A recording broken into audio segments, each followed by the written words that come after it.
I opened my eyes slowly. My head was spinning and my throat ached. I was so thirsty. That was the first thing I noticed. I licked my dry, cracked lips and looked around until the scene began to sharpen. My whole body throbbed with pain, and I realized it was because I was bound tightly to an iron chair in the middle of an empty room with filthy, barren walls. I could feel the cold, damp floor on my bare feet. A single light bulb illuminated the room, dangling from the ceiling by a rope. Its movement cast dark, dancing shadows on the ground. A door was in front of me, but I couldn't see anything beyond it except for the wall of the corridor outside. I tried to clear my head, to remember how I had gotten here. I squeezed my eyes shut and forced myself not to panic, slowing my breathing and focusing my thoughts, trying to gather the fragments of memory that might explain why I was in this place. I couldn't remember a thing. I opened my eyes and sighed. My dry throat pulsed with pain. I could hear sounds echoing from the hallway beyond the door. Screams, a metallic clatter, howls, all of it echoed from a great distance, but it did nothing to ease my anxiety. "Hello?" I croaked, my voice distorted and weak. A tightness seized my chest, but I managed to clear my throat and call out again. "Is anyone there? Hello?" The dark hallway remained silent, save for those distant echoing sounds. I shut my mouth and tried to work at the knots on my hands, but the rope was impossibly tight. I fought to keep my imagination from flooding with the horrors that might await me. Why couldn't I remember anything? Suddenly, there were footsteps outside the door, quick, light footsteps. My hopes surged as I looked toward the doorway, praying for some kind of help. A little boy ran into the room, dressed in red onesie pajamas and wearing a demon mask. 2 eye holes in the mask revealed a pair of blue eyes that watched me with curiosity. I recoiled. Just as I was about to speak, I realized something was wrong. The boy's eyes were enormous, impossibly round, and looked as though they were bulging from their sockets. A chill ran down my spine, but I shook the feeling off. This child might be able to help me. "Hey," I whispered quickly. "Kid, can you help me get out of here?" The boy moved closer, tilting his head to one side, but remained silent. I tried to twist my bound hands forward from behind my back. "Untie these ropes. They're not supposed to be here." There must be some kind of misunderstanding. The boy circled me, observing me with his masked eyes, and stopped in front of me again. He leaned in close and whispered, his voice small and soft. "You did a bad thing." Confused, I shook my head. "No, this is a mistake. I haven't done anything." The boy's large blue eyes suddenly looked sad. "Oh, but you did. A very, very bad thing." I shook my head again, more forcefully this time. "No, I'm sorry. I don't remember. Please, just help me out of this chair." Suddenly, before either of us could say another word, a man rushed into the room. He was heavy-set and wore a pair of overalls. His wrinkled face was twisted in a furious scowl. He was holding a shotgun. "I didn't do anything!" I cried as he charged toward us. "Why am I here?" The large man ignored me and grabbed the boy, shoving him against the wall. The child cried out as his back hit the concrete, his eyes looking up at the man, saying nothing. The man raised the shotgun, placed the barrel against the boy's forehead, and pulled the trigger. Everything splattered against the wall. The sight hit me like an iron fist to the gut. A ringing filled my ears and time seemed to slow down as I watched the headless body slump to the ground in utter shock. I began to hyperventilate and time snapped back to normal. "Oh fuck!" I screamed, struggling against my bonds, my eyes wide with shock. "What the hell?" The man paid me no mind as he bent down to pick up the boy's body. He threw it over his shoulder and walked straight out the door. All at once, the hallway erupted in sinister laughter, a chorus of gleeful howls. I shut my eyes, trying to block out the sounds as fear consumed me. A moment later, the cacophony subsided, and I slowly opened my eyes, still unable to believe what I had just witnessed. "Hello." I jumped, realizing another man was now standing directly in front of me. He was dressed simply, in a white shirt and jeans. He had short brown hair and looked to be in his 30s. His green eyes were dull and lifeless, his lips turned down in a permanent frown. "What is happening? Where am I?" I cried, the fear in my stomach churning. The man crossed his arms. "So you're the new one?" He shook his head. "You people make me sick." My mouth trembled, questions forming, but he flicked his hand dismissively, silencing me. He ran his tongue over his teeth. "Looks like you've already witnessed some of this place's horrors, eh?" "Yeah, I can tell just by looking at your eyes. You're terrified." "You've seen something, haven't you? It's not so bad, when you think about it. You've only been here for 5 minutes and you've already pissed yourself." "Where am I?" I demanded, unable to control myself. "What do you want?" The man uncrossed his arms. "I bet you want to get out of here, don't you? You want to go home to your family and friends." "Please," I interrupted. "Whatever I did to you, I'm sorry. I'm truly sorry, but I don't remember anything." The man rolled his eyes, bored. "You didn't do anything to me. You did this to yourself. You really don't remember?" I shook my head, and tears began to stream down my face. Fear was replaced by despair. He looked at me with contempt. "You waited for your wife to leave for work, then you went out to the shed and hanged yourself. You're already dead." The most recent memories flooded my mind. My eyes widened. I wanted to deny what he said, but he was right. I had taken my own life.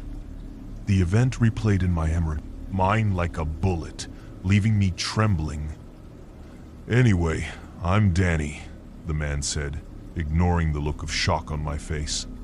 "And I'm second in command around here. I handle orientation. I want to get this over with quickly because I'm sick of telling the same story over and over to another suicidal bastard. You got a question before I begin?" He stared at me while I, still reeling, tried to organize my thoughts into something coherent. This was all so terrifying. Why had I killed myself? I fought through the fog in my mind, and the confusion began to lift. I had just lost my job. Yes, that was the start of it. I squeezed my eyes shut, trying to remember more. I lost my job and was about to lose the house. My wife, Tess, had found out and was going to leave me. I had no way out, no options left. I never expected to be fired, so I had no savings. I was broke, soon to be homeless, and my wife hated me for it. There was something else. Yes, my wife was having an affair. I'd seen the texts on her phone while she was sleeping and confirmed my suspicions. My life was spiraling out of control with no other options. Humiliated and ashamed, I decided that death was the only choice. "Hey, asshole, got a question or not?" Danny asked, snapping his fingers in front of my face. I was pulled back to reality and asked a single question. "Is this hell?" Danny replied. "That's what all of you ask." He began to pace in front of me. "No, this isn't hell, and it isn't heaven. This is the Black Farm, and no, I didn't name it. This is where God sends the souls of those who took their own lives, the suicides. See, he doesn't really know what to do with you, and neither do the devils. There are genuinely good people who end their own lives. Seems a little cruel to damn them to hell for eternity over one moment of weakness, right? Personally, I think God and the devil basically got tired of thinking about it, and so they sent you lot here, to the Black Farm." "God created this place?" I asked. Growing more confused, Danny spat on the floor and laughed. Sure, at one point, but he lost control of it and put the pigs in charge. What are the pigs?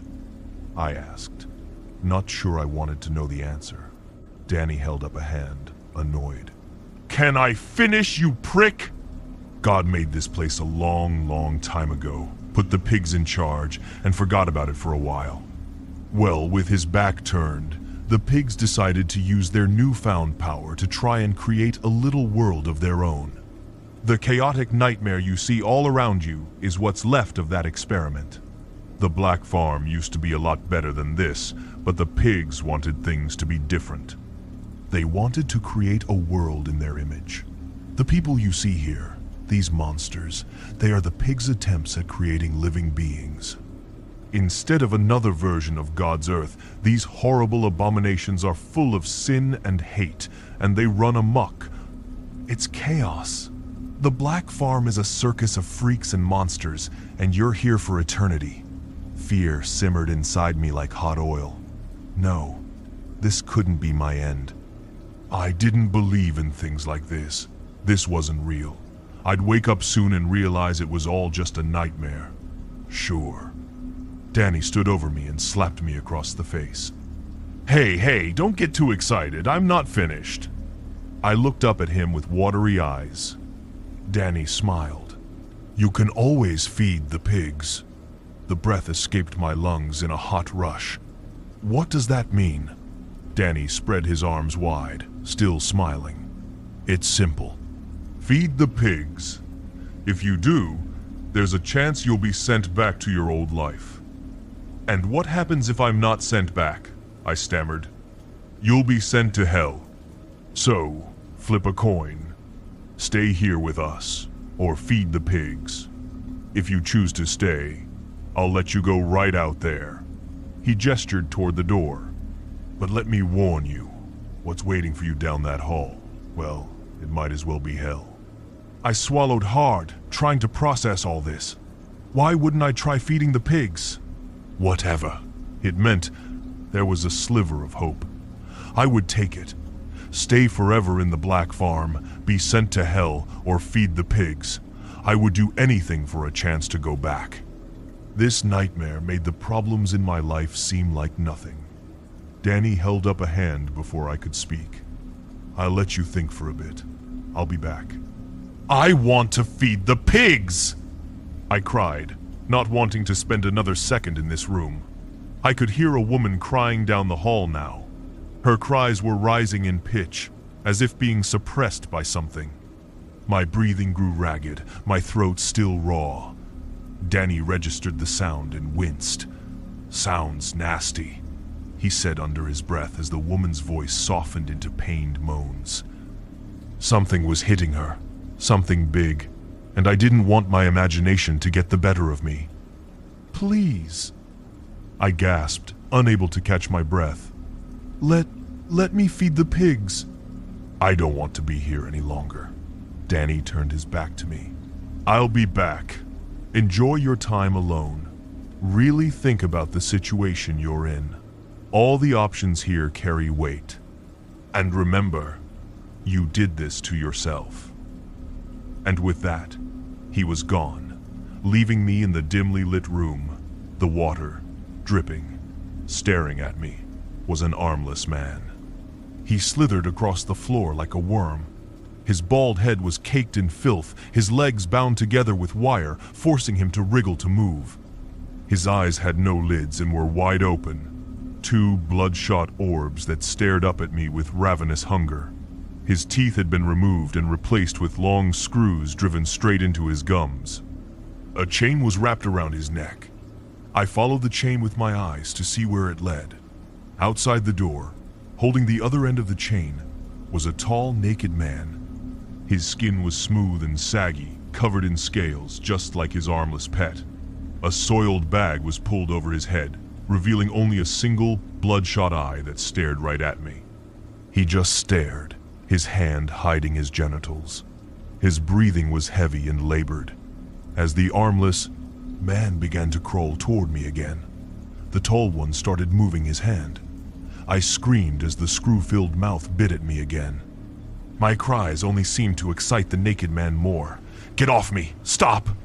I shrieked in terror. I tried to kick the man on the floor, doing my best to avoid his sharp metal teeth. I brought my heel down on his head, and he screamed. A sound of satisfaction escaped the tall man's mouth, and I turned away as a puff of black smoke shot onto the floor. There was a jangling of chains, and I looked back to see them both leaving the room, the armless man being dragged out the door. I looked at where the tall man had been standing and saw a pile of dead ants. I vomited a thick layer of bile and slime all over myself. "Let me out of here," I yelled. "I don't belong here." I could still hear the two men moving down the hall, a mixture of flesh and metal scraping against the concrete. I screamed again, knowing no one was coming to help me. I tried to force myself to be calm, but it was no use. After a while, I heard someone approaching. I was in a restless doze, my mind a blank slate of suffering, but the sound woke me from the haze. The muscles in my arms burned from being bound for so long, and from all the twisting I had done. I braced myself for whatever horror was about to come through the door. The footsteps grew closer, and then a woman walked into the room. She stopped in the doorway and looked at me.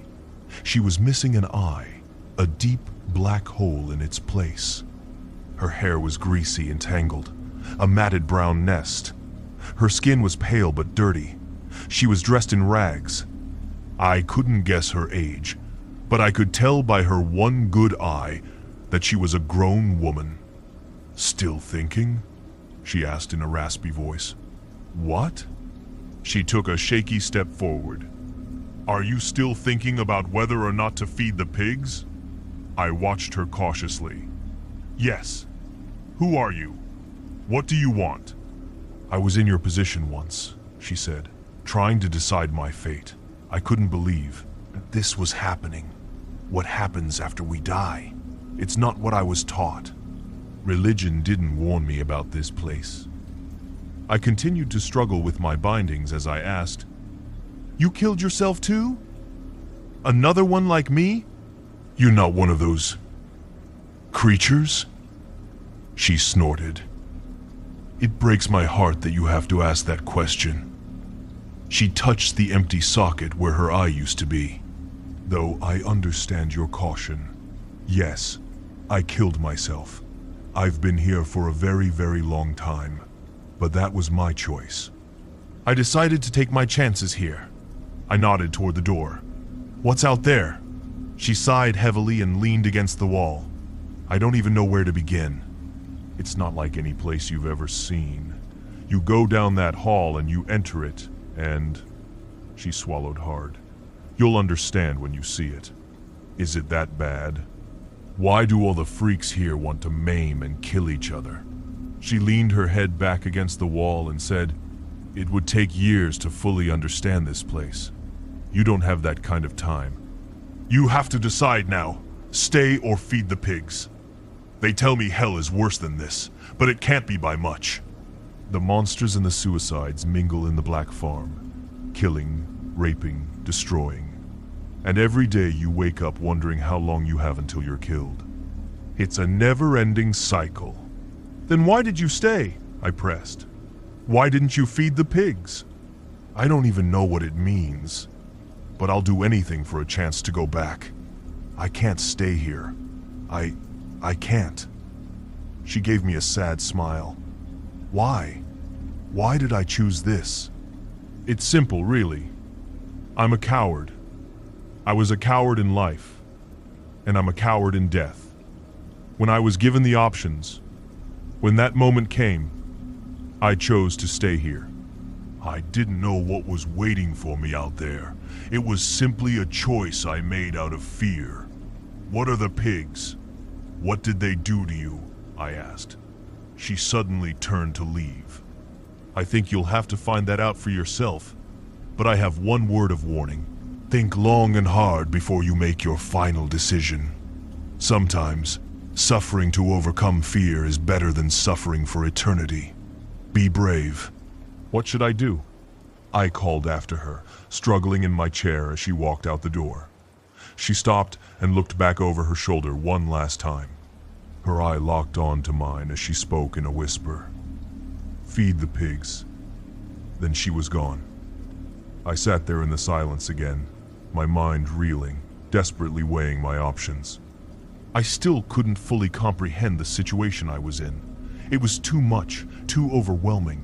This couldn't be what lay on the other side of life. I don't know what I was expecting. This was not a nightmare. Questions crashed in my head like waves against a sinking ship. How could I decide when I didn't even know what the choice meant? This place, the Black Farm, I couldn't stay here. But what if I was sent to hell? What if I wasn't sent back? The risk was too great. My existence would be buried in endless misery. But here there were others like me. The suicides, not all of them monsters and freaks. I could survive here with them, try to exist together. Surely that would be better than being sent to hell. No. This was not how I would spend my eternity. I refused to let that happen. Even if it was a small sliver of hope, I would take it. I didn't want to think about what could have been. I didn't want to be tortured by doubt. I would feed the pigs and accept whatever fate had in store for me. When I thought about it, it was my only choice. I would feed the pigs. "Hey! Hello! Danny!" I shouted, rattling the chair. "I've made my decision." After a few seconds, I heard hurried footsteps approaching from the hall. Danny came through the doorway with an annoyed expression. "I've made my decision," I said. "I'll feed the pigs." "Seems you've done a lot of thinking since we last spoke," Danny said sarcastically. I licked my lips. "You would too, if you were in my position." Danny walked around behind me. "I was in your position, and I made a different choice."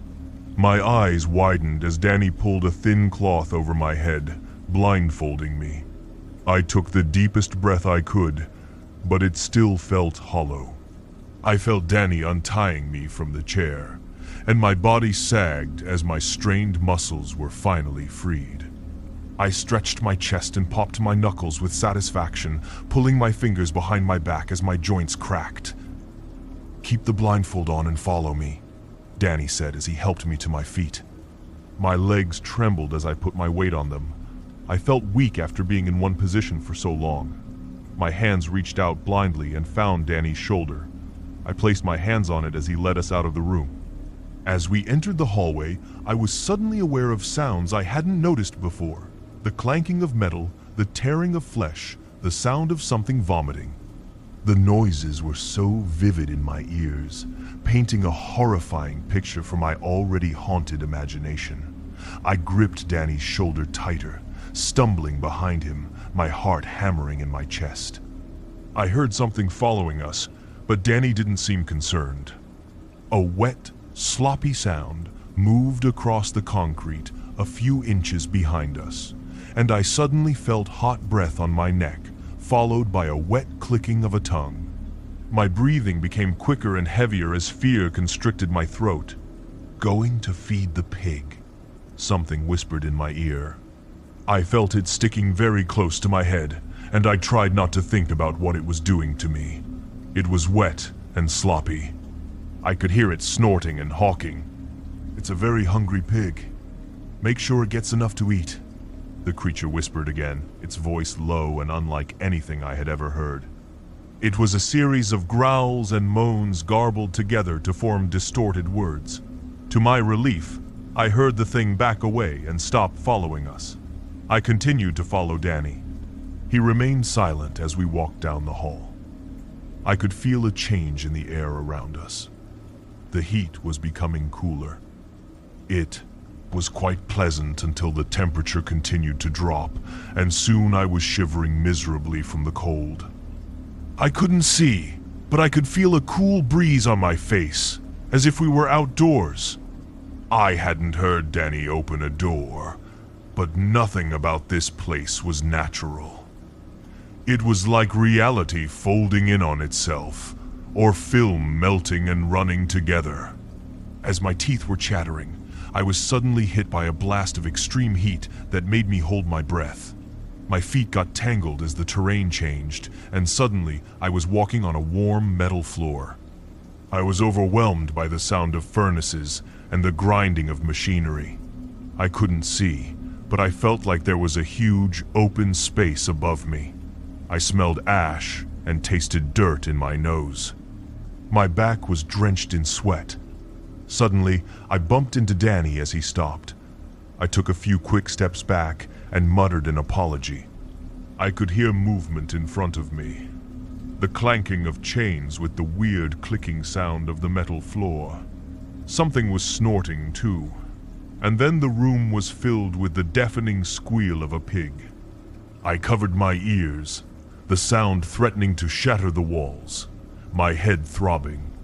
I clenched my teeth as the noise echoed throughout the room and settled into a low snort and growl. It's enormous. I have another, Danny announced with extreme deference. He wishes to feed the pig. I waited, expecting to hear a response. The cloth around my eyes hid my vision. I realized my knees were shaking and my back was drenched with sweat. I was terrified. If that is what he wishes, Danny said, and I could hear him bowing. A silent conversation had taken place that I couldn't hear. Danny took my hand and pushed me forward.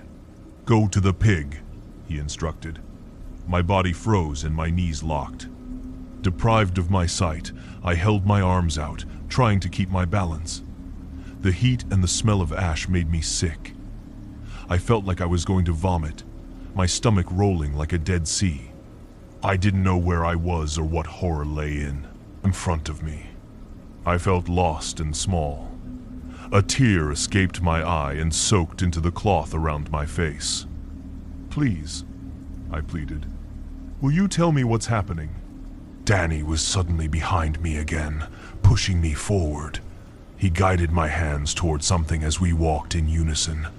Even with the blindfold, I could see a huge, dark mass towering in front of me. As we walked forward, I was suddenly hit by a horrible smell, and I gagged and turned away. Danny tightened his grip and forced me onward. I could feel something right in front of me, a moving mass of living flesh. Then hot breath blew in my face, a continuous blast of heat erupting in short bursts. I vomited all over myself. The source of the foul stench was coming from the hot air. I choked on my own reflux, cutting off my oxygen for a moment. Danny released my hands, and I took a few seconds to steady my breathing. I was crying, fear and misery collapsing my will. The wet cloth stank as I breathed it in. I begged for it all to be over, and then something snorted right in front of me. I was standing before the pig. It was the source of the dark mass in my obscured vision. An enormous, bloated creature, filling my senses with every breath it blasted into my face. Danny raised my hands and I suddenly touched the pig's snout. I recoiled instantly, but Danny held my hands in place. Its hair was coarse and brittle as my trembling hands touched its nose. The size of the animal became apparent to me. A huge, fat creature with the weight of more than a ton of flesh. It shifted under my sweaty hands and it opened its mouth slightly. My fingers brushed over teeth the size of kitchen knives, and I realized its mouth was a cavern. The pig squealed again, and I heard its hooves pound the ground, sounding like thunder rolling across an open field in the middle of summer. Please take this blindfold off, I begged, my legs turning to jelly. Danny had stepped back a few feet, and I heard reverence in his voice. You don't want to do that. I jumped as the pig nudged me with its snout. A wet mass of flesh pressed against my face. I shivered, recoiling, holding my hands up and letting out an involuntary sound of fear. Feed the pig, Danny commanded, his voice cold as iron. You've made your choice, and now you will live with it. This is your only chance to go back. Or maybe the pig won't like the taste of you and send you to hell. Only one way to find out. My eyes widened behind the vomit-soaked cloth. Won't like the taste of me? Climb into its mouth, Danny ordered. I pissed myself. No, you can't be serious. Danny's voice was firm. Climb into its mouth and don't stop crawling forward until it's finished with you. Please, I begged, turning toward Danny's voice, holding my hands out blindly. Please, there has to be another way. Don't make me do this. I was a mess of snot and tears. My words came out of my mouth like a toddler's. Danny stepped forward and spun me back around to face the pig. Do it. You made your choice. It'll all be over soon. This is your only chance. I could feel the pig breathing on me. Its snout was inches away from mine. The smell and the heat made me want to vomit again, but I held it back. This was insane. It couldn't be real. My mind reeled, twisting in chaos and fear. Was there another way?